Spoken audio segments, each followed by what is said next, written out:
To highlight he was talking about his financial folders and things, and he makes a list of things that he's done, and he wanted the folders that he hasn't got around to doing anything yet. He wanted them to be highlighted. Yeah, it sounds very convoluted and confusing. I think the everything is probably the best solution I could come up with anyway.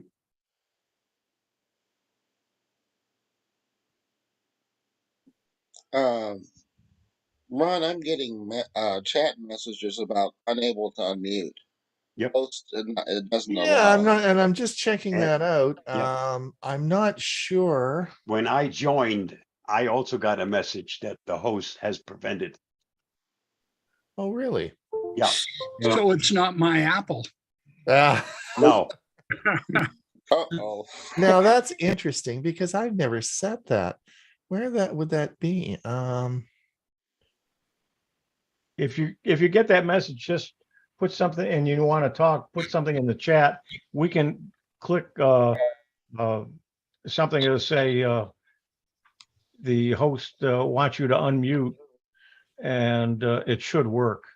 That's what I did. You can unmute yourself, but it takes a couple of tries until it actually works, because that's what I wound up doing. Okay, hold on. Yep. Dorothy. I think I've changed it.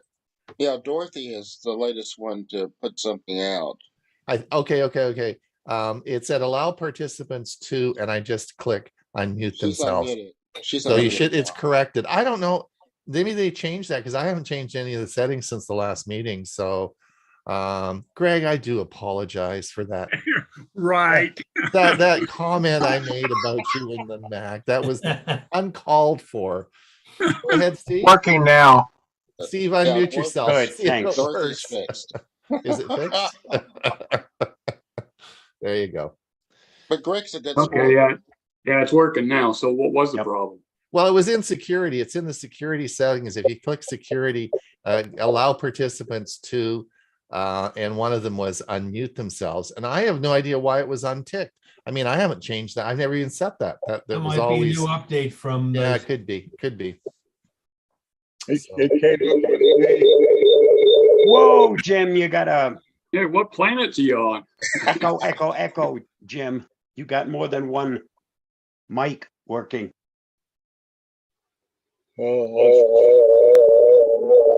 Wow, Ooh. that's a cool sound effect. Sounds like Yeah. from Doctor Who or something. I just muted him. I muted you because you were coming through with an echo. I think he was doing that on purpose. Echo. It's like the old revives in the 1960s. Jim, update your system.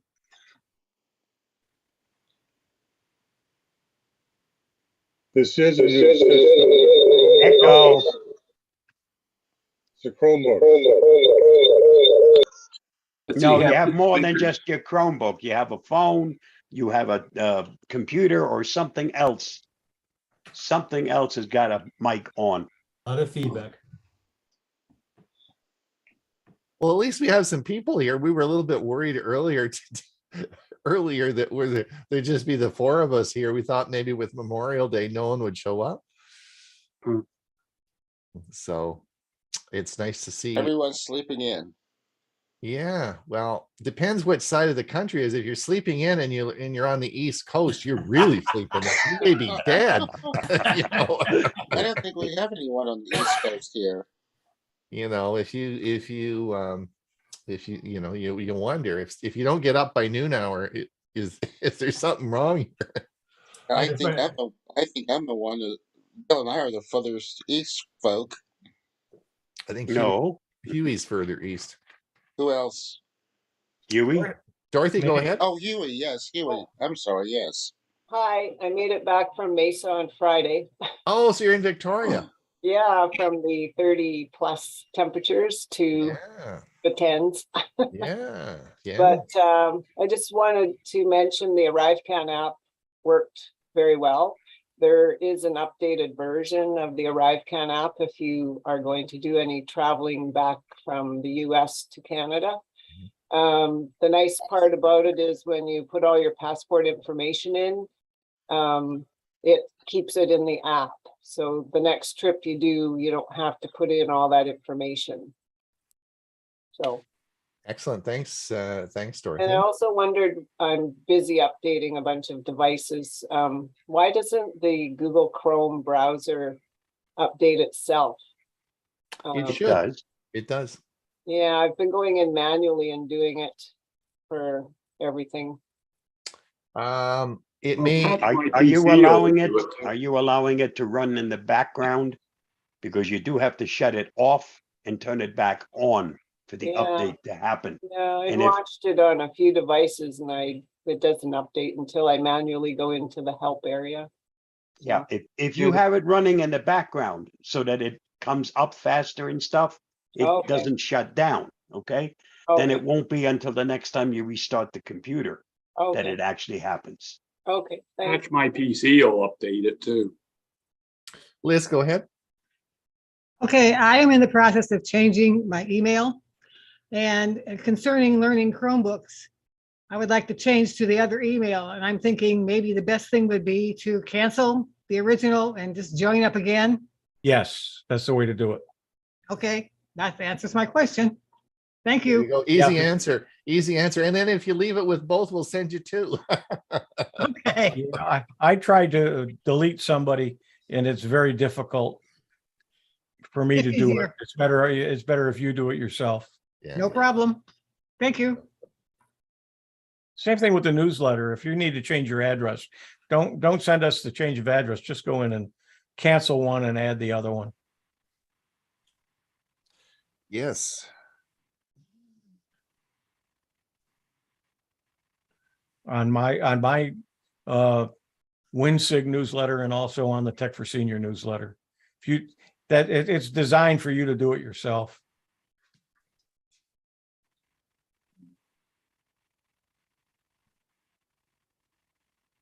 Boy, is it quiet. It is. Yeah, we've got some new people in. If they want to introduce themselves, please do so. Now, Jim, Jim, still not working.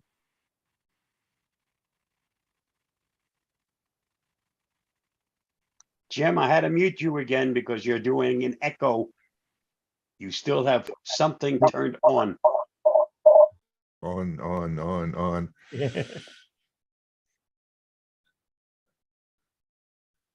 That's good. Well, we got what do we got? 55 in so far, 56. That's great. Mhm. That's Yeah, good. I'm surprised. Yeah. Well, you know, we always want. Oh, go ahead, Anne Marie. I was just wondering about the fires in Arizona. Are they still around? Where are they? Around Bob, I guess. No, around Ray, right? Do you still have fires, Ray? No, Anne Marie, we don't have any in the area. There were some up near Prescott about a month ago, 3 weeks ago. They're all contained as far as I know, but we are on the watching all the time. I mean, fires could break out if it gets hot, if it gets windy, then we're in, we could be in trouble. But right now, everything is okay. My son has a house at the Colorado River, Arizona border, Parker, and they had 5,400 acres burn over there over the weekend. So pretty Right near bad. the California border. Wow. Yes, and lots of wind even in Palm Springs and Palm Desert. Storms, sandstorms, all kinds of stuff is happening. I was just wondering. Okay, well, good. Thank you. So far, we're good. Thank you for asking. George, go ahead. Can you hear me? I Yep. can hear you fine. So I was wondering about the lady who wanted to start a new Gmail address. I presume they're both Gmail addresses. Why wouldn't she just create a new identity within Gmail and wait a while? Because there must be a bunch of emails that she's going to have to notify the senders that she's got a new email address. When She you didn't say delete the email- Gmail. She just said a new email address. Oh, okay. Well, even that, I would take a lot. I'm still forwarding my mail from 5 years ago from an email address I no longer use, and I'm still getting stuff come into there that I have that are tied to other accounts and stuff like that. I- I will if have they- to do something If about you it. notify people and they don't after 5 years still send to the old one, then maybe, maybe it's time to send a second or third reminder, but you should I don't not think have to people- hold on to an old email address for that long. I don't think people know how to delete a contact. The other thing, George, is that you really want to be careful about changing your Gmail address, because don't forget your Gmail address is your Google account, which has your Google Drive in it, Yeah, this all is your why I Google wouldn't- Photos, your YouTube channel. It has your whole Google life, right? It's Yeah. like the Apple, it's like your Apple ID. It's your whole life. And Yeah. so, you don't just quickly want to go and restart another email address, because that means you now have 2 Google Photos, 2 Google Drives. You have 2 of everything now. So it makes a big difference. Well, Yeah, if but you're- sometimes when there's a new email service opens, like I want to grab and make sure I get the email address that I want. So I grab it. So now I've got email addresses that, on things that I don't even remember signing up for. Yeah, you want to be And, careful with So that. every once in a while, I go into my password manager and I come across one and I go to it, and sure enough, I still have an account, even though I hadn't used it in 6 years. Yeah, so you have to be very, very, very careful with that. Is George any more? Liz has a question. Are you finished? Is that I okay? just wanted to comment Yeah. that I am forwarding my mail from Yahoo to Gmail. Right. So I do get Learning Chromebooks and other things. But like when Learning Chromebooks comes across, it says it's not authenticated. It's got this big yellow banner. So it's kind of a hassle. That's why I want to change it. Right. And also remember, with your Yahoo account, your Yahoo email is your email, right? With Gmail, your Gmail address is your whole Google account. Right. It's different. It's different. Your Google Photos is now there. Everything is your Google Drive. All your Google services are within that. It's an account, not just a Gmail address. Yahoo's the same way. I have a Flickr, and that uses my Yahoo account. But I don't use Yahoo Mail. Yeah, but I Flickr have- I have one. Flickr's not owned by Yahoo. It was. No, but it was being sold a long time ago. And in But it fact, I still don't. uses the Yahoo. Yeah, it still uses the login, but it's not owned by Yahoo. It was sold many, many, many years ago. Go ahead, Neil. I'm just commenting about you can't get rid of anything. I was going through some old files and came across an address, Picasa Web. Google. Picasa Web, yeah. That's a blast from the past. And I said, I'll just check it out. I've got photos that go back to the early 2000s that I've forgotten, and they're still there.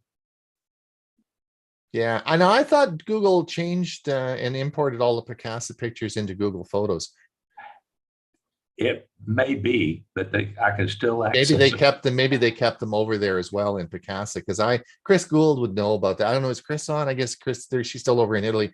But I think they took all the Picasa pictures and put them in your Google Photos. But I guess they just didn't delete the Picasa web. I thought they deleted the web albums. I was sure they deleted the web albums. Maybe not. They're still there. Okay. I'll try Picasa or Google Photos. Yeah, have a look in Google Photos, because they're probably over in Google Photos. And I haven't put anything up there in years, but yeah. Well, that's like the same issue with Flickr. Hewie and I, before the final verdict where they, you had to get all your stuff in Google Photos before it was going to charge you for the extra stuff. Hewie and I, we had all this stuff in Flickr, right? So we started doing it manually, and then that was just going to take forever. So we hired someone to do it and they moved all our pictures out of Flickr into Google Photos. So it all worked out. I still use Flickr. I just put all of the pictures from the celebration of life for Robin. I put them on Flickr to make it, that was the easiest way to share them with the family. Yeah, Flickr still is privately owned now, and it's owned by a couple. Leo Laporte talks about them all the time on his show. It's owned by a couple that runs it, and there's nothing wrong with it. But it's a paid service. Greg, do you have one? No, Started. Greg, if you got a real short. It's real quick. What's going on with Byron? Is he okay? Yeah, Byron's fine. I just talked to him yesterday. Okay, Leona wanted to know how he and Marlene were. They are just fine. All right, we got to get ready to go. So I'm going to mute everybody. And we'll share my screen.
Good morning. Tech for Senior, episode 114. Oh my gosh, I'm feeling old. May the 30th, 2022. Welcome everyone. And we have on Memorial Day, we have 70 people coming to listen to us. Isn't that great? Thank you everyone for coming. Bob, we were all sitting here this morning talking in our pre-show warm-up, and there was nobody here, and we thought we were going to have a little chat. We're just have a little conversation this morning between us. But anyway, thank you all for coming. This is great. We have a good show for you today. For those of you who are new here, this is Tech for Senior. We have many different services. We also have a show on Thursday called Tech for Senior Live, where we go and we read the news from the past week, and we have a podcast as well. We also have this is taped. We tape our shows and put it on our YouTube channel. So if you want to go back and look at any of the services we have, that's all we tape it all.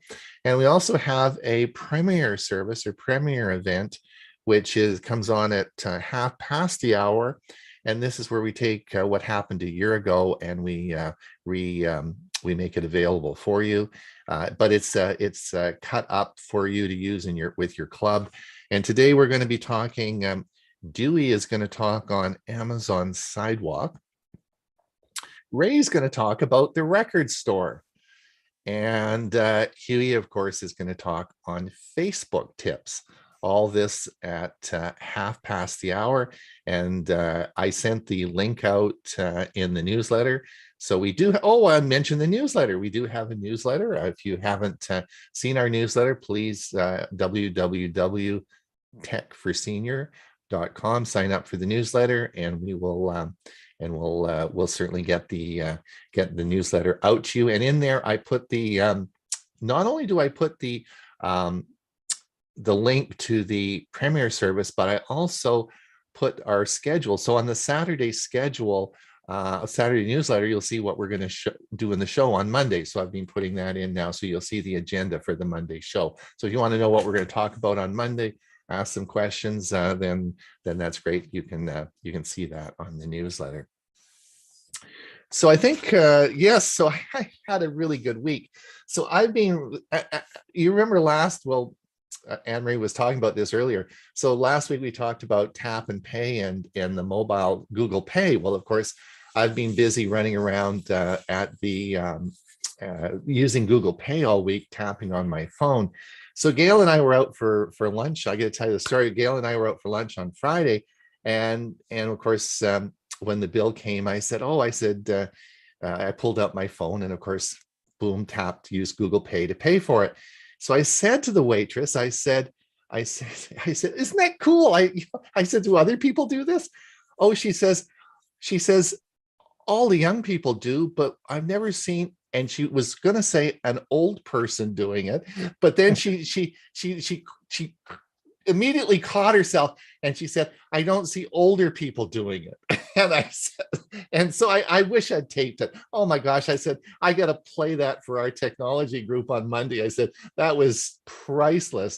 Anyway, so just to let you know that that it does work, and if you want to be young at heart and be a young person, you should be using the tap and pay. Bob's young; he's using it, and so he's young at heart. But don't be afraid of it. It's so simple to do. But a couple of things you need to know about it is if you have a Samsung phone, you need to use Samsung Pay, and if you have Samsung Pay, you can't use it on an Android phone. It only works on Samsung's phone. And if you have an iPhone, then you need to do Apple Pay.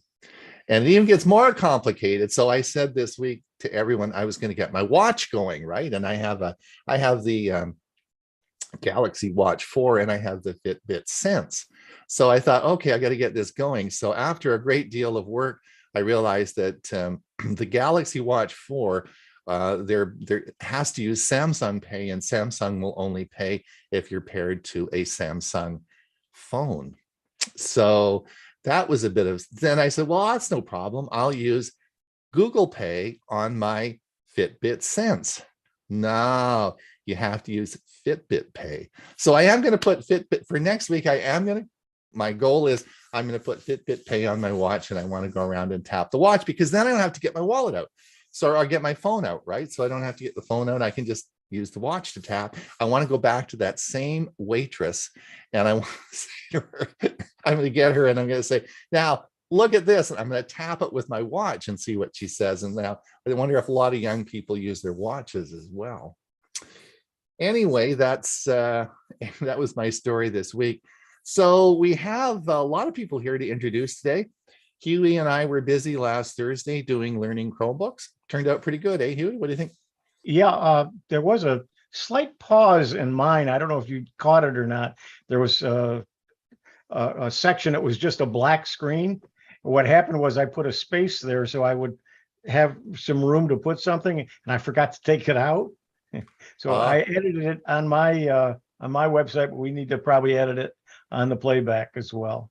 All right, we can do that. Anyway, turned out well. And so please come spread the word. We have a lot of fun. Bob was there. It's a busy day for us because we do, of course, Tech for Senior Live an hour before that. So it's a bit stressful. But other than that, it was we even cool. got some feedback from some people who can't make the meeting, the learning Chromebooks live, but they did watch the recording and let us know. That was it. That was a great note, and thank you. Yeah. And Bob, how are you doing today? Just fine. Mm-hmm. No complaints. It's yeah. Did you do anything more for Memorial Day? Did you go out or do anything, or just stay home? No, normally I would be going out for lunch to the senior center, but not today. Today is a day to think about those that gave the ultimate sacrifice, and the center is not open today. Okay. Because lots of people are having lots of barbecues today. So yes. And Ray, how the heck are you doing? Doing good, doing good. You know, Pine, this little community I live in, we love it, but except on major holidays, then the population almost triples. And everybody wants to come and visit. There's gift antique shops, and what is nice is our local library has not only a book sale, but they selling all kinds of CDs and DVDs for $1. And I'm going to talk next week about one my wife got for 33 cents. There you go. There you go. Now, Dewey said not to bother him this morning because he's busy running around. He's doing a bunch of things. He's sort of listening with one ear. He said, don't bother me. I've got all these things I'm doing. And so hello, Hewie or Dewey. We can certainly, we'll say hello to him, but he's not going to answer. And Bill James, unmute yourself and say something. I have a similar story. I won't take time to do it, but I was at the barbershop and the guy asked me for some money, and I said, well, I don't have that much cash on me. Do you take a credit card? He says, no. And he says, "Do you have WhatsApp?" And I said, "Well, yeah." He said, "I can do that." And so one of the other barbers in there says, "Most of the young people do that." I know. We got to get hip. We I got to think get in we're with just this, and old then we'll be young. geezers. Yeah. There you go. The other thing I wanted just to mention to everybody, just briefly before we start, on our Tuesday show, or Thursday show, we talked a little bit about Magic Jack. Now, just to let everybody know, Bob and Hewie and I have had Magic Jacks since their inception in 2006. So we've had them for a very long time. But what we talked about, Magic Jack has a brand new service started, and it's Magic Jack Wireless. And we think they're probably on the backs of T-Mobile as an MNVO, which is a mobile network virtual operator, which is a service that they run through T-Mobile, and it's cheap. It's really cheap, and it's called Magic Jack Wireless. Don't go to the Magic Jack site because it's a different. I guess they've spun it off as a different company. You won't see it on the Magic Jack site. You'll have to type Magic Jack Wireless, and you'll see the pricing structure is pretty good. All I'm mentioning, if you are looking for a different phone provider, you're looking for maybe save some money on your SIM cards or your wireless, there's no contract. They don't charge you for the SIM cards. It's looks like a pretty good deal. So you may want to have a look at that if you're looking to change your wireless service. All right, Bob, are you ready to roll? I hope so. Advanced share. Guess what? I hit the wrong button. Oh, you can do that. You're allowed to do that. No, so let me stop share and do this again and try to do it the right way this time.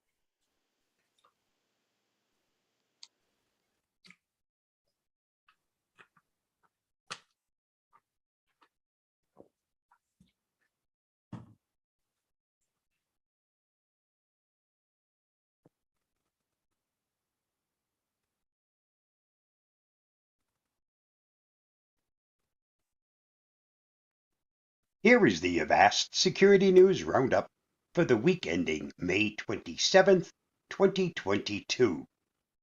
If you find this video helpful, don't forget to like, subscribe, share, and get involved. Something new: pre-jacking attacks on social media. A new paper by the Microsoft Security Response Center explains account pre-jacking, where attackers open an account with the victim's email address and then lie in wait for the victim eventually to join the site. Once the victim joins the site and breathes life into the account, the attacker takes full control, icing out the victim from their own account. Researchers noted 5 variations of this attack: the classic federated merge attack, the unexpired session identifier attack, the Trojan identifier attack, the unexpired email change attack, and the non-verified IDP attack. For more on each, see Bleeping Computer. These are very smart techniques, taking advantage of weak security implementation in certain websites, commented Avast security evangelist Louis Carones. Nevertheless, although the problem is not on the user side, there is something we can do to avoid these kinds of attacks. Always enable multi-factor authentication by requiring 2 methods to access your account. Multi-factor authentication keeps the user in control. Zola gift registry accounts hacked. Wedding gift registry Zola acknowledged in a tweet that hackers hijacked the accounts of several users. The news first came to light a few days ago when Zola users began posting on social media about the account takeover and multiple attempts by criminals to make purchases using the victim's info. The hackers used credential stuffing to access the accounts, but credit card and bank information were fortunately not exposed. As a matter of practice, cash funds have always been held in a protected separate account, a Zola spokesperson told TechRadar. As a result of the breach, Zola reset all users' passwords. This is certainly not good news. Digital driver's license forgeries not difficult. A security researcher discovered flaws in the New South Wales digital driver's license system that allows easy-to-execute forgeries. The Australian state began using the DDL system in 2019, giving citizens the option to show proof of identity and age at roadside police checks, bars, stores, hotels, and other venues. The only attack needed to breach the DDL system security is a brute force of the 4-digit PIN, of which there are only 10,000 combinations. Once the hacker is in and has changed the information on the driver's license, the DDL will still pass all security checks because the data stored locally is never checked against the back-end database. For more on this story, see Ars Technica. Ransomware Task Force reminds government there's more work to do. A year after the Ransomware Task Force provided a comprehensive framework for action to combat ransomware, the group reflected in a new paper on what has been accomplished and what still needs to be addressed. The task force is composed of more than 60 companies and organizations across government, nonprofits, and the private sector. Last May, the group made 48 recommendations for tackling the ransomware problem. Of those 48, only 12 have seen tangible progress. 29 have seen initial steps taken, and 7 have seen no action at all. For more on this story, see Cyberscoop. Zoom patches flaw allowing remote code execution. A Google Project Zero researcher found a number of holes in the Zoom client that could potentially allow attackers to launch remote code execution. But Zoom has patched the problem with version 5.10.0. User interaction is not required for a successful attack, the researcher wrote. The only ability an attacker needs is to be able to send messages to the victim over Zoom chat over XMPP protocol. By using a specially crafted message, attackers could get Zoom clients to connect to a man-in-the-middle server that pushed a 2019 version of the Zoom client. For more, see ZDNet. Facial recognition company fined millions. Clearview AI Inc. faces a fine equal to about $9.5 million for unlawfully collecting images on social media to create a global database that could be used for facial recognition. Clearview AI Inc. is a facial recognition company that has illegally created a database filled with 20 billion images of people's faces and data. All of the information was scraped from publicly available social media pages and other internet sources. Clearview AI Inc. has collected multiple images of people all over the world, including in the UK from a variety of websites and social media platforms, creating a database with more than 20 billion images, John Edwards, UK Information Commissioner, said. Read the full story at Cyber News. This week's must-read on the Avast blog. While some refugees are able to grab identity documents upon being forced to flee their countries, others are left with no proof that they are who they say they are. Can digital identity help with the global refugee crisis? Read the article at the link listed. And that wraps up this week's Avast Security News Roundup. Stay safe, stay secure, and I'll see you again next week. Bye-bye.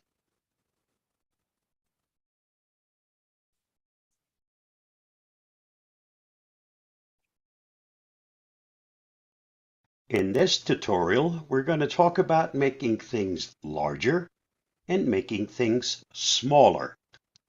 I'm not going to cover all the ways that can be done, but I will use the two most common and easiest way to do those things. Let's face it, as we get older, our eyes aren't as good as they used to be when we were youngsters. That's for most of us. So to make things larger or smaller, when you're on the internet, remember the control key and the plus or minus key. When you hold down the control key and then use the plus key, things get bigger. You'll notice everything gets bigger, graphics and text. When you hold down the control key and hit the minus key, everything gets smaller. Let's not go overboard. The second easy way to make things larger or smaller is to use the combination of control key and, on your mouse, the scroll wheel. When you go up, things get bigger. When you go down, things get smaller. Let me show you what I'm talking about. Hold down the control key and then use the wheel and go up to make things bigger. Use the control key and the wheel down to make things smaller. So those are the two basic and easiest ways to increase or decrease the size of everything on the internet. We don't always do things on the internet. Sometimes there are other things. I, for instance, do lots of things with PowerPoint and with Microsoft Word. And in Word and PowerPoint, the control key and the plus and minus, they don't work. But the control key and the mouse wheel up or down does. Let me show you. I've opened up a Word document. Now I'm going to depress the control key and again my mouse, the scroll wheel. As I go up, it gets bigger. As I go down, things get smaller. So that's one way to make things easy when you're reading something like Word or anything else for that matter on your desktop. The control key and the mouse scroll wheel works on almost all document files. As you see here, I have a notepad file open. Again, control and scroll up with the wheel and things get bigger. Scroll down with the wheel and things get smaller. Up is bigger, down is smaller. And then of course you can put it right to where you want. All you have to do is hold down the control key, and as long as you have the control key down, this will make things larger and smaller. If you let go of the control key, all this does is scroll through your document. Okay, so you have to remember, you need to depress the control key and then use that mouse scroll wheel. Those are the two simplest ways that I know of making text larger. And on the website, it'll make everything larger. Now, right now, I'm on my desktop, as you can see. Let me move this over a bit. The control key and the mouse wheel not only work on documents. I'm now on my desktop. And if I hold down the control key and scroll my wheel mouse up, you see what happens. It gets bigger. When I hold down the control key and scroll down, things get smaller again. So that's how you can also increase things, especially if you have small icons and you can't read them. Well, just hold down the control key and scroll up on that mouse wheel, and now it's no problem reading what it says. That's it for making things larger and making things smaller. I hope that helped. Bye-bye.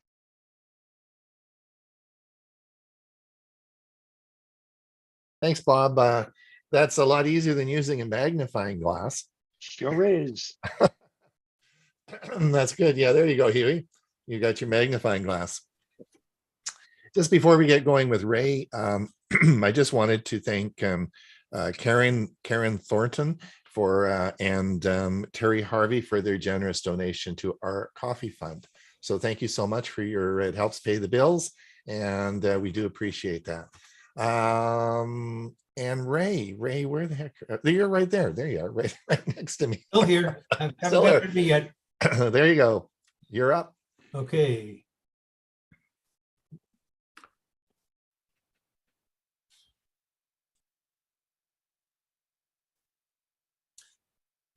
Today, I'm going to talk about a website called discogs.com.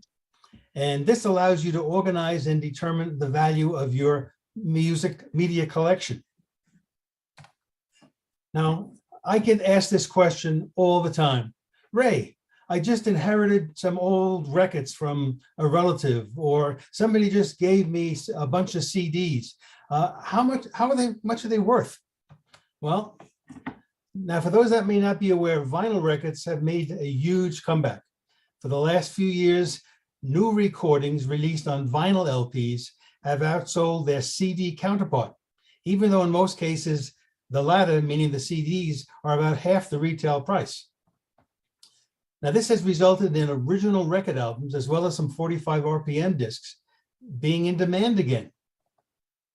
So, as I said, I'm often asked by friends and acquaintances if I can tell them how much their entire collection or just one record may be worth in today's marketplace.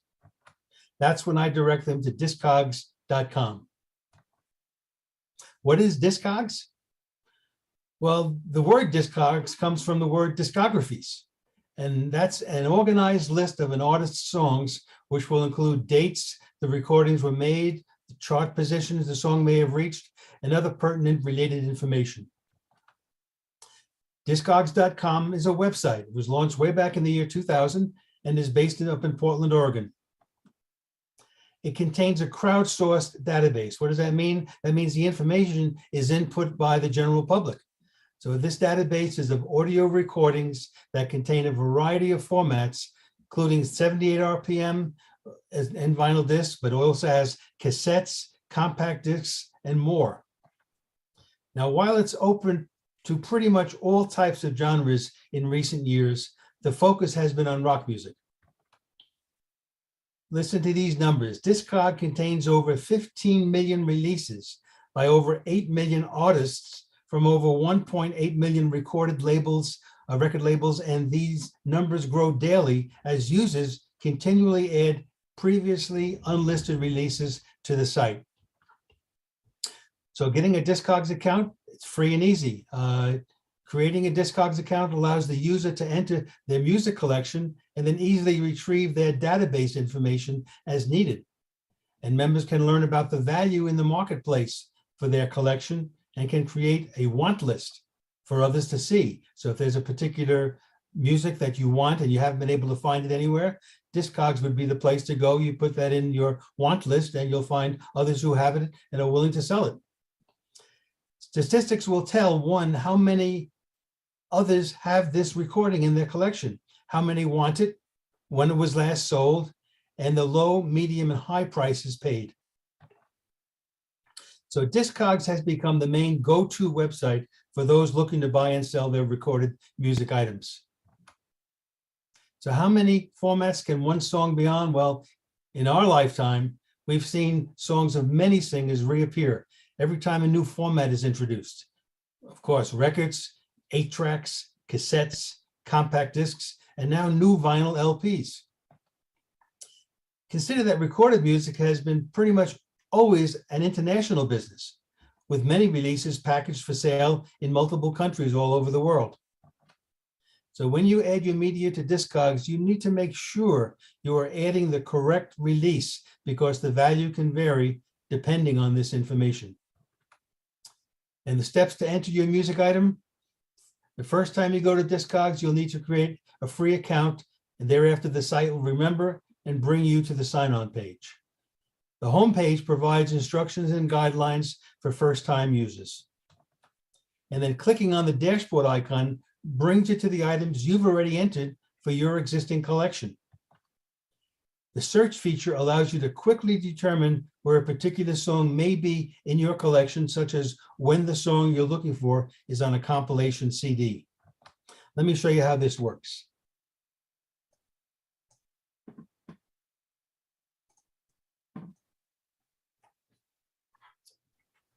All right, let's assume that you've created a free Discogs account and you've signed in.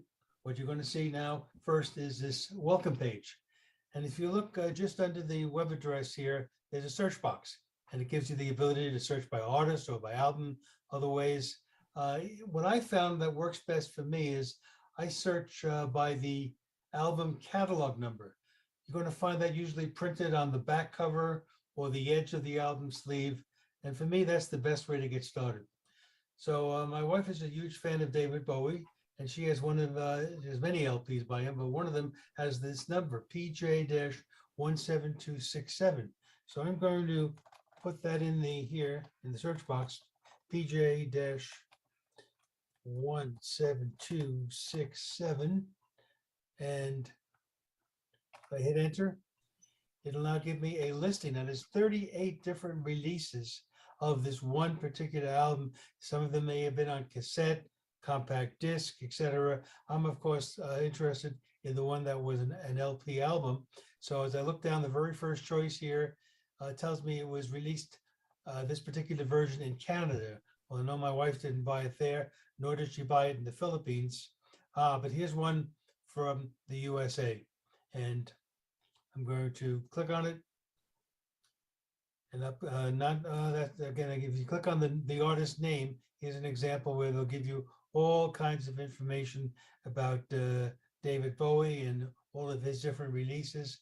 But I'm actually going to go back and this time not click on the artist name, but click on the name or the title of this LP, which is Never Let Me Down.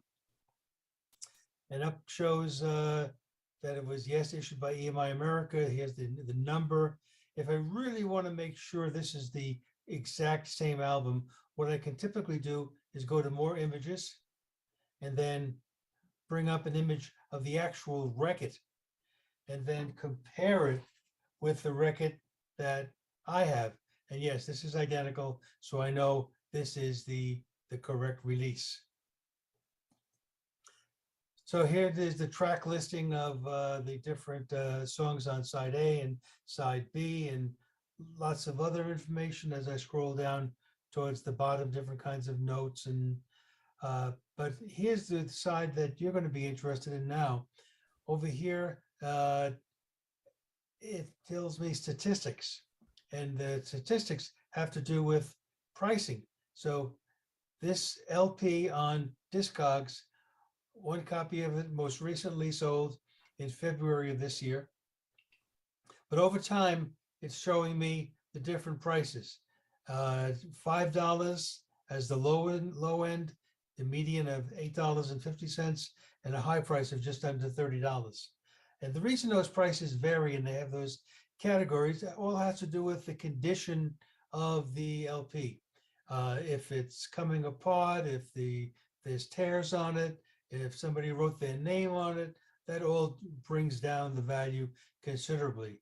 But if it's pristine, if it looks very similar to the record as well as the sleeve, the way it looked the day it was bought, new and opened up for the first time to play, then that's when you're going to get those higher prices.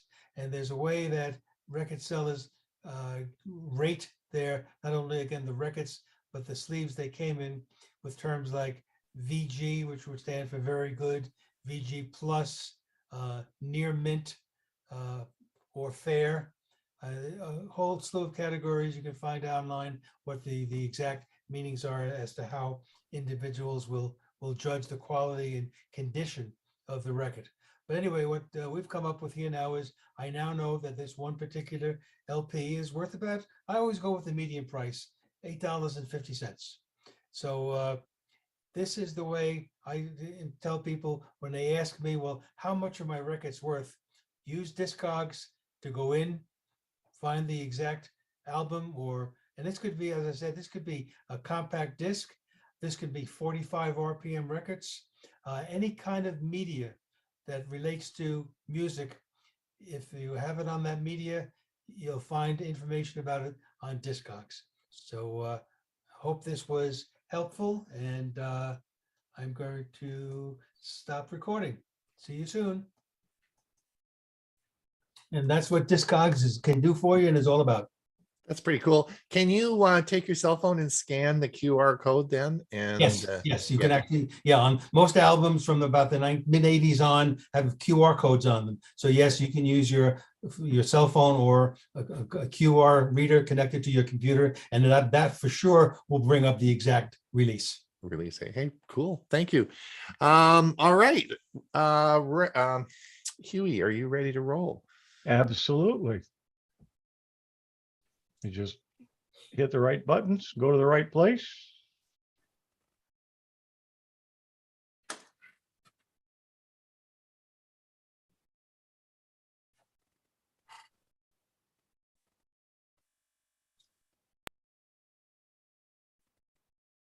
Libra and Kindle on your PC or Mac.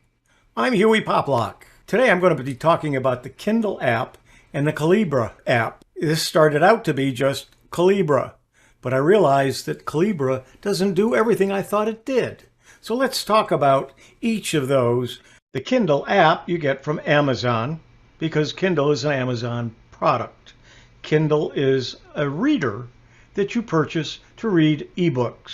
You might want to read your books on other devices or keep track of them or take books that are on other devices and move them to your Kindle device. In order to do that, you need some tools. One of them is the Kindle app. The other is Calibra. And Calibra is a one-stop solution to all your ebook needs according to their website. Kindle is a device you buy from Amazon to read books and other publications. We're not going to go into all of the different ones or how to do it. I don't own a Kindle. However, I do have some Kindle books. How do I get to those books?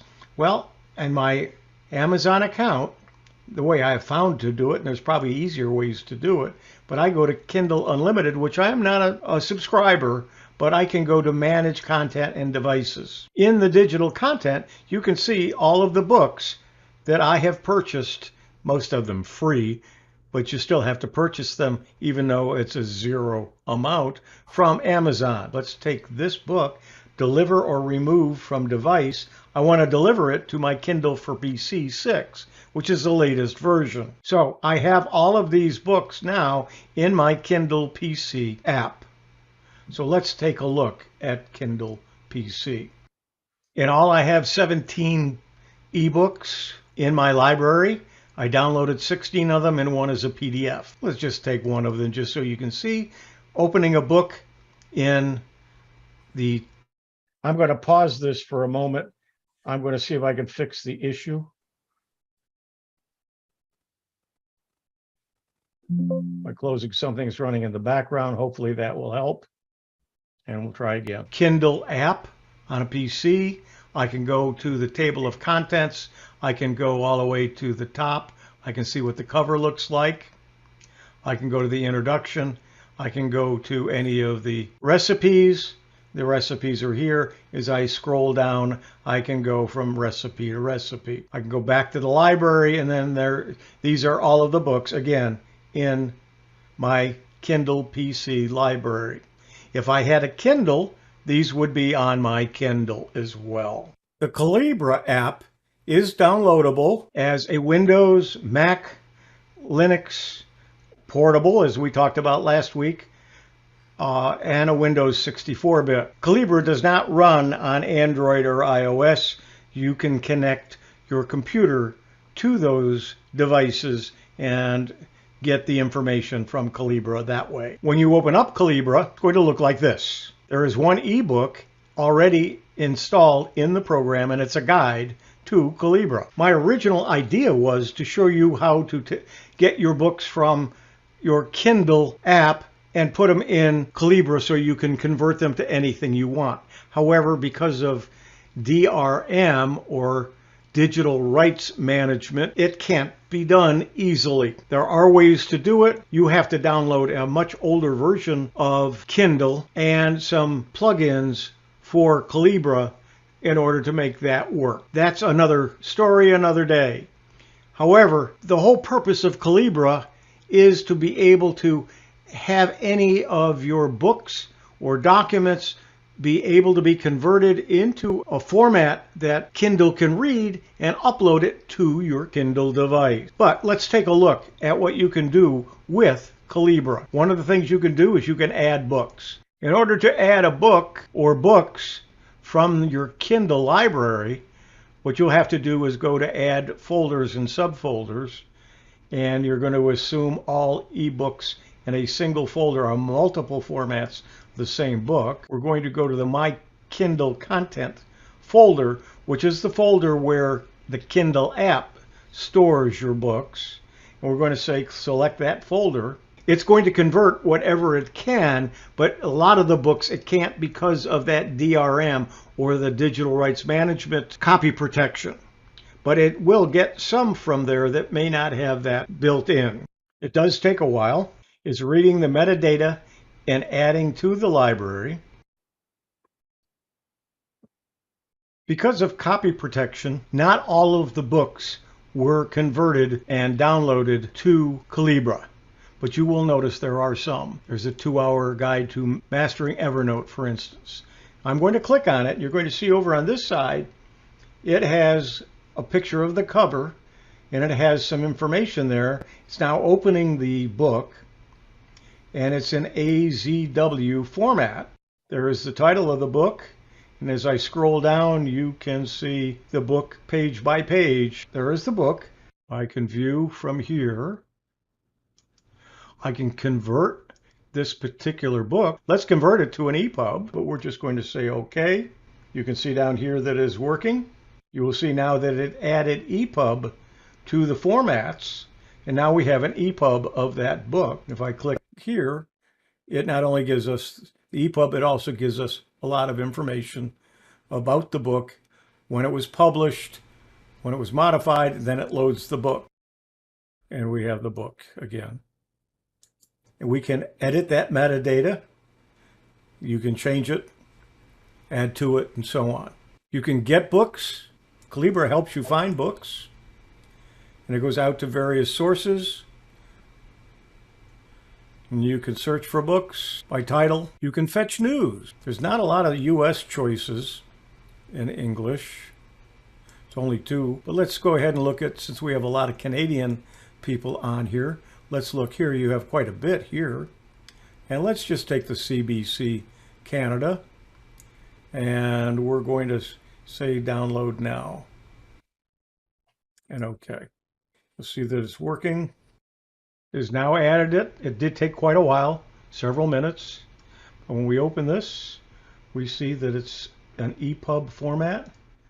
Let's go ahead and open it.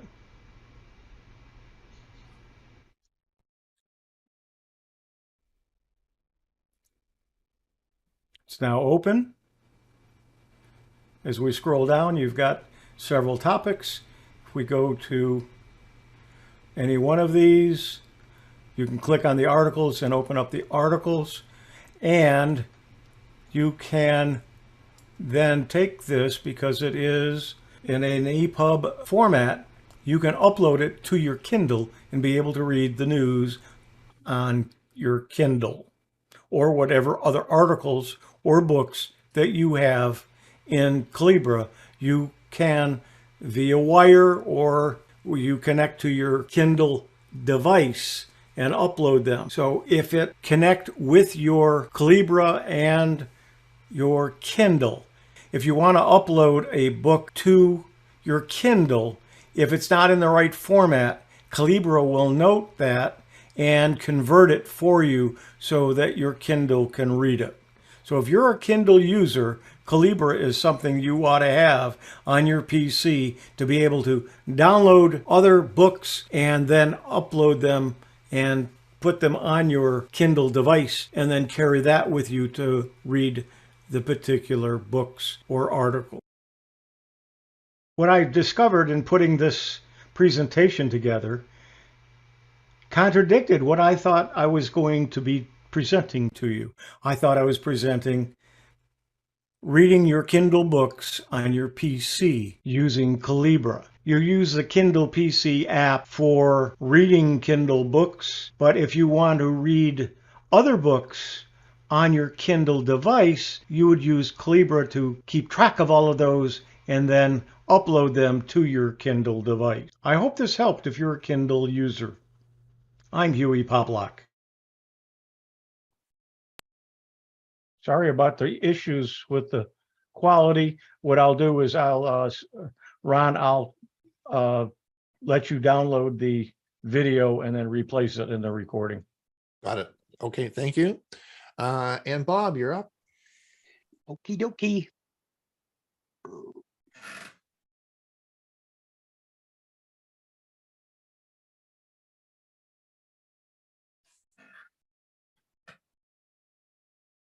Let's spend a few minutes talking about how license plate scanners challenge our data privacy. There's a massive amount of data in private hands and without sufficient controls by the government. As more communities install automated license plate readers to monitor vehicle traffic, there are growing concerns about the privacy and efficacy of these tools. Stories have appeared in local newspapers, such as those in St. Louis, Louisville, and Akron, that document the rapid rise of Flock license plate camera data and how it can be a central source of vehicle movements. My thanks to David Strom for his revealing article on this topic. If you find this video helpful, don't forget to like, subscribe, share, and get involved. These stories highlight some of the privacy implications of APLRs and recall some of the same issues with the growth of other massive private data collections. But first, let's describe what's going on with these APLR systems, which have actually been around for nearly a decade. In the past, license plate readers were expensive and limited to places that had power but no real-time online access. That has changed with the latest companies such as Flock and Motorola Solutions, who recently acquired Vigilant Solutions. These companies have disrupted the APLR market by having less expensive cameras that connect via cellular broadband and use solar cells to recharge their batteries. This means that the cameras can be installed just about anywhere, and the data can be quickly uploaded to a central cloud repository. This results in a potent combination, and it's why these new systems have become popular. Flock now captures more than 1 billion vehicle images a month throughout its network of more than 1,400 communities and 500 police departments across the U.S. One community in the St. Louis suburbs is using Flock to monitor major egress points in its subdivision. This is one of the company's major selling points, preventing crime. However, this claim might not entirely be true. An audit done by 2 non-profit consultants found that APLR cameras weren't effective at deterring vehicle theft. When studying APLR data from 2013 from the nearby city of Piedmont, they found that less than 0.3% of license plate reader hits led to any criminal leads. With so many plates being scanned, it's crucial to understand how Flock and the other APLR vendors collect and share their data. Communities who purchased Flock cameras were effectively buying and installing surveillance devices, not just for themselves, but for the authorities as well, adding their cameras to a nationwide network searchable by the police, states a recent ACLU report. The report mentions some other issues. There are no legal checks and balances on the use of this data by Flock or any other private company. The ACLU cites several abuses by employees of Ring, sharing images from its front door cameras as one such example of a potential abuse.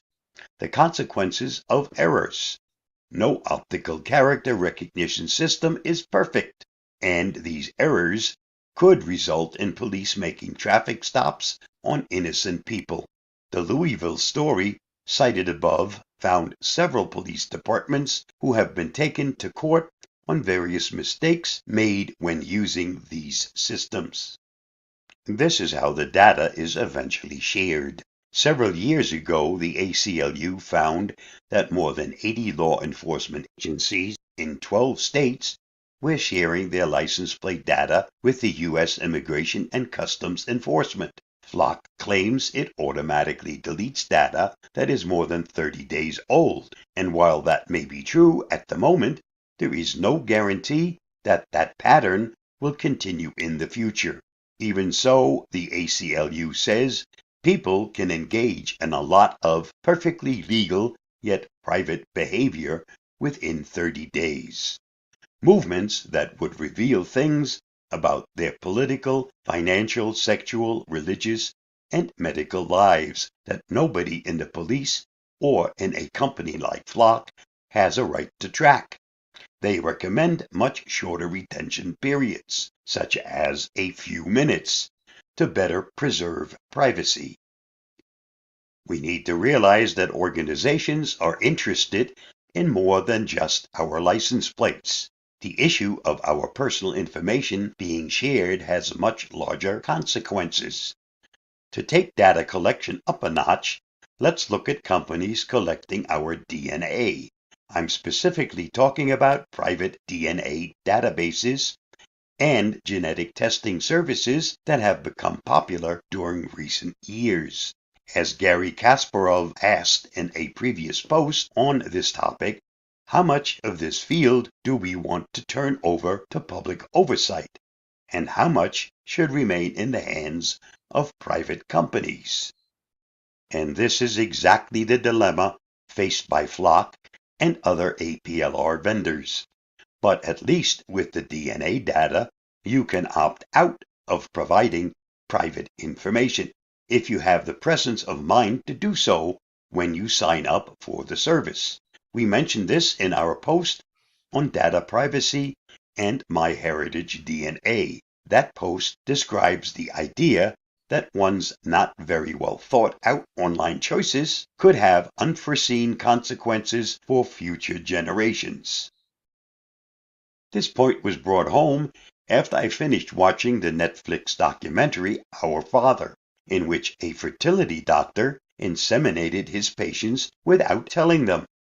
100 of his offsprings were eventually able to locate each other through genetic testing databases. And just like the license plates, our genetic data is valuable to organizations including law enforcement, pharmaceutical labs, and app developers. But unlike our DNA, we can't easily opt out of the ALPR systems. Some communities will remove your data upon your request, but most of us probably won't take the time or even know when our movements have been recorded.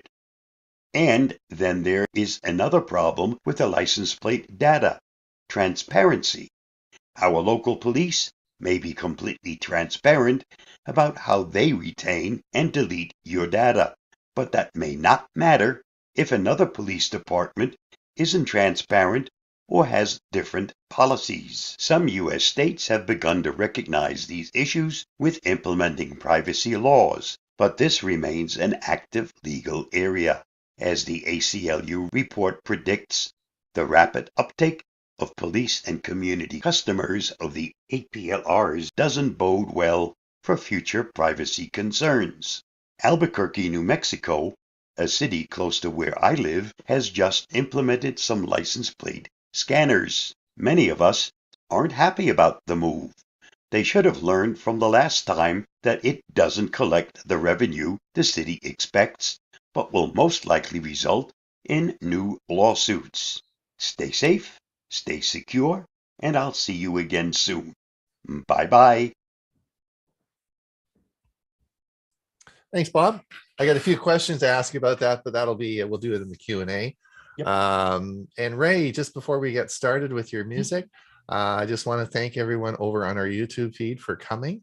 Remember, I put in the, remember our premiere service will start at 1:30. And today we have, of course, Dewey talking on Amazon Sidewalk. Ray is going to talk on the record store, and Hewie will talk on Facebook tips. Thank you for coming. And Ray, I'll stop the feed now if you want to get going. Here we go.